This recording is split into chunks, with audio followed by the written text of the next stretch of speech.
Welcome back to Fox Recaps. Today, I'm going to explain the movie They Live, released in the year 1988. The story surrounds a homeless man named Nada who arrives in Los Angeles from Colorado, hoping to get a decent job. At the beginning of the film, he makes his first stop at the employment office that is flooded with people like him. The officer inquires about his last job and claims that they do not have anything suitable for him at the moment. Unemployment has hit the lower and middle classes because of economic decline. It's evident that Nada won't be getting a job anytime soon. As he wanders around the neighborhood, he comes across a preacher rambling about a secret organization that's ruling the world and making it sinful.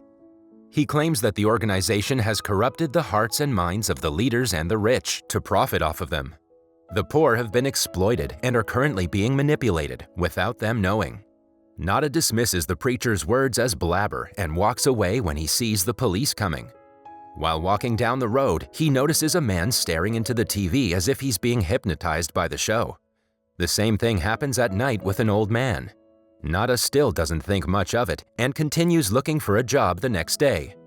Eventually, he's hired as a laborer at a construction site. After a day of hard work, he meets a fellow laborer named Frank Armitage. Frank offers him a meal and a place to sleep at a local shantytown where most of the workers live. At night, the people at the shantytown are watching the TV when suddenly, the show is interrupted by a man relaying a strange message. He vaguely talks about a dangerous signal being sent through the mass media to the lower class people. The viewers all collectively get a headache as they listen to him. They don't think much of the message and continue watching the show when the problem is fixed. Then, the next morning, the message plays on TV again. This time, the person claims that the lower and middle class have become slaves to rich people who are not humans. Just then, Nada notices a man running off to a nearby church as if he knows something about the strange messages. He follows the guy and secretly enters the church. On investigating, he finds a place that is manufacturing some kind of sunglasses. A message that says, "They live, we sleep," has been written on the wall. Nada isn't able to decipher its meaning, but is soon about to find out the horrific truth that it denotes. In the other part of the church are a group of people who have formed a union. They are the ones hacking the TV signals to relay those messages. That night, a large force of police raids the church as the organization from earlier flees. Several dozers are brought to destroy the shantytown, and anyone who resists is brutally beaten. When everything settles down the next morning, Nada goes to the church and sees that the writing on the wall has been painted over. He realizes that the police had no reason to hide the writing if it didn't mean something significant. The day before, he had also noticed a secret compartment in the place. He sees that the police failed to discover the compartment and opens it himself. Inside is a box full of sunglasses that he had seen them manufacturing. He keeps one pair and hides the rest in a garbage can.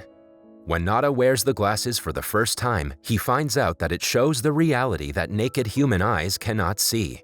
Surprised, he looks around and discovers the word "obey" written on a billboard that advertises a control data corporation.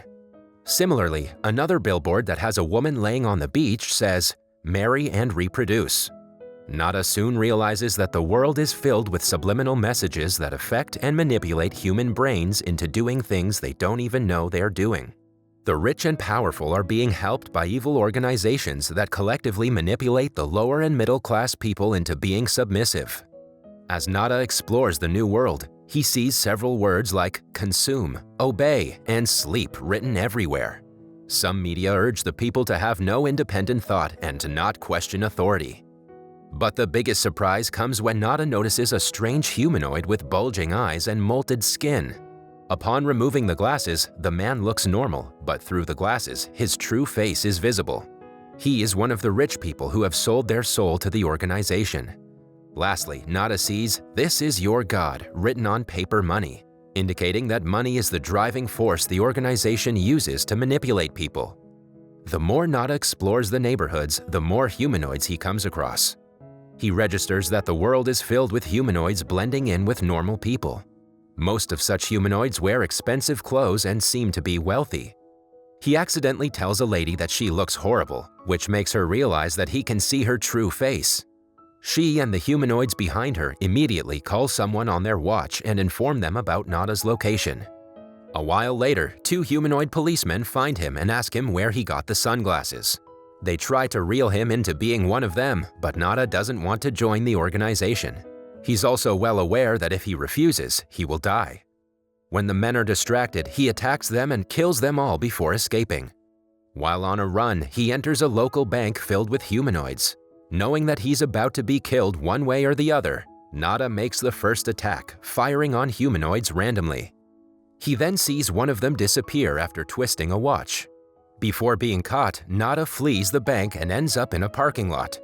There, he finds a woman named Holly and holds her at gunpoint, asking her to help him escape the police.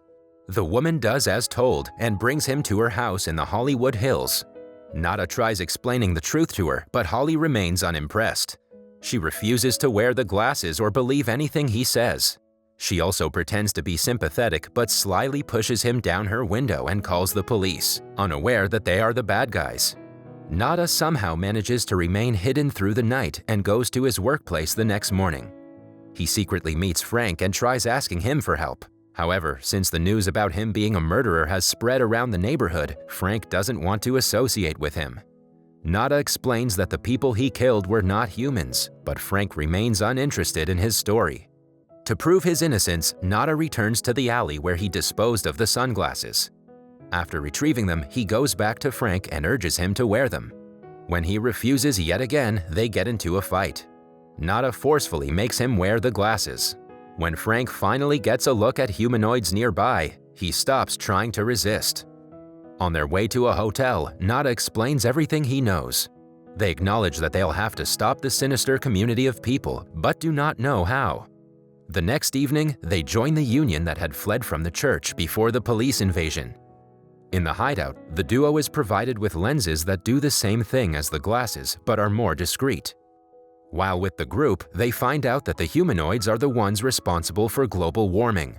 They're trying to change our atmosphere to be more suitable for them and are finishing up our resources. Most people who are hungry for power, fame, and money fall right into their laps and are corrupted by them. The population of humans is decreasing day by day, which is a threat to everyone. The humanoids' watches are two-way radios that connect all of them to the mainframe of their existence. The group has somehow been able to retrieve one of such watches. The leader of the group claims that the best way to end the sinister beings is by revealing their truth to the world. They can do this by destroying the radio signal that delivers the subliminal messages to all humans through mass media. If they're able to destroy the signal, people will be able to see the real faces of humanoids even without the special glasses. A while later, Holly also joins the community, having found the truth after wearing the glasses that Nada left behind. She works in a broadcasting company and knows about a possible location where the humanoids might be broadcasting subliminal messages from. Nada thanks Holly for believing him, but as they talk, the place is raided by the police.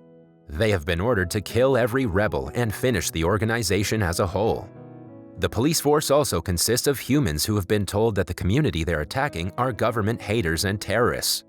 Many people die in the encounter, but amidst the chaos, Nada and Frank manage to escape into an alleyway. When they press a button on a humanoid watch, a secret portal appears on the ground. They enter it and end up in an underground facility of some sort. The place consists of high passages and heavily guarded areas. In one of the rooms, the humanoids are throwing a party for their human collaborators. The announcer tells the attendees about the raid that just took place to kill all the rebels on the West Coast. Everyone claps at the good news, while Nada and Frank disguise themselves in the crowd. Suddenly, a humanoid who has recently been sold to the organization approaches the two. Thinking that they're the newcomers, he shows them around the facility. He brings them to a station that acts as a transport measure to bring the humanoids from another world to the Earth. The duo is shocked at the revelation that the humanoids are actually aliens or corrupted humans being turned into aliens.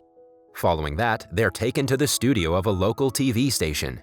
It turns out that the station is the source of the signal that corrupts people's minds with subliminal messages. When asked for their identity certification, Nada and Frank shoot the guards dead.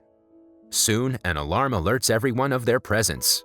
The two find out that if they shut down the signal disc on the roof, the messages will stop and people will be able to see the humanoids' real faces. While running down the studio, they find Holly, who had somehow survived the police raid earlier.